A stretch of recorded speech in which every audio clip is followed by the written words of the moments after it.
Hello everyone, in this video we will study cell structure, most important part plasma membrane. In the plants और animals दोनों में plasma membrane जो है वो present होती है. प्लांट के केस में बाहर सेल वॉल होती है और अंदर प्लाज्मा मेम्ब्रेन या फिर सेल मेम्ब्रेन प्रेजेंट होती है.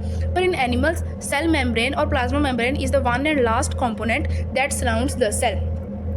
Plasma membrane covering of cell that separate its content from external environment. अब हमारे सेल के अंदर बहुत सा कंटेंट होता है जैसे कि nucleus, endoplasmic reticulum, Golgi apparatus, lysosome, mitochondria etcetera. और इसके अंदर फ्लूइड भी भरा होता है जिसको हम कहते हैं साइटोप्लाज्म. अब इसके बाहर अगर कोई कवरिंग ना हो ये तो फिर फ्लूइड ऐसे ही फैला रहे, तो ये जो हमारी प्लाज्मा मेम्ब्रेन है ये एज अ कवरिंग काम करती है.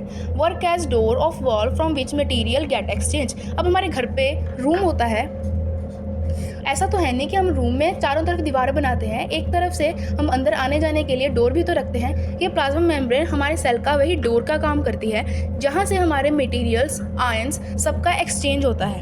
अब देखो हमारी जो प्लाज्मा मेम्ब्रेन है वो एकदम से पूरी नहीं होती, उसके बीच में थोड़ा थोड़ा डिसइंटीग्रेशन होता है जहाँ से हमारा मटेरियल जनरली आसानी से पास आउट हो जाता है. अब ये प्लाज्मा मेम्ब्रेन के थ्रू कौन कौन सी चीज़ें पास आउट हो सकती हैं? सबसे पहला कार्बन डाइऑक्साइड, ऑक्सीजन और वाटर. ये तीनों चीज़ें तो कॉन्सेंट्रेशन ग्रेडियंट के थ्रू आसानी से पास हो जाती हैं without the use of ATP.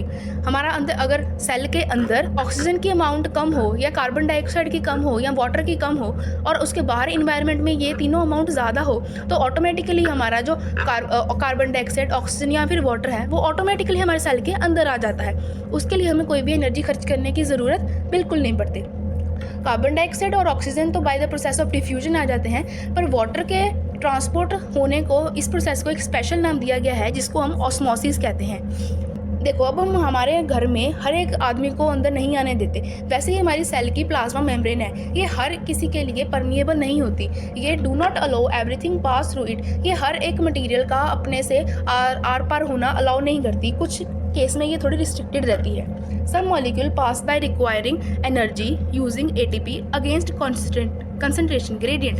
अब ये जो हमारे तीनों मॉलिक्यूल्स हैं ये तो बाय डिफ्यूजन या कंसंट्रेशन ग्रेडियंट के थ्रू अंदर बाहर हो जाते हैं, पर कुछ ऐसे सब्सटेंस जैसे कि हमारा आयंस जैसे कि सोडियम, पोटेशियम, इन दोनों को पंप करने के लिए अंदर हमें एटीपी खर्च करनी पड़ती है, एनर्जी लगती है.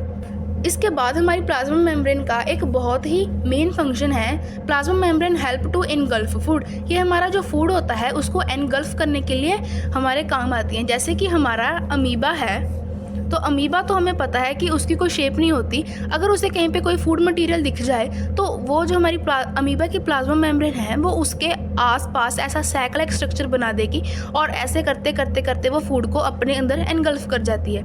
इसको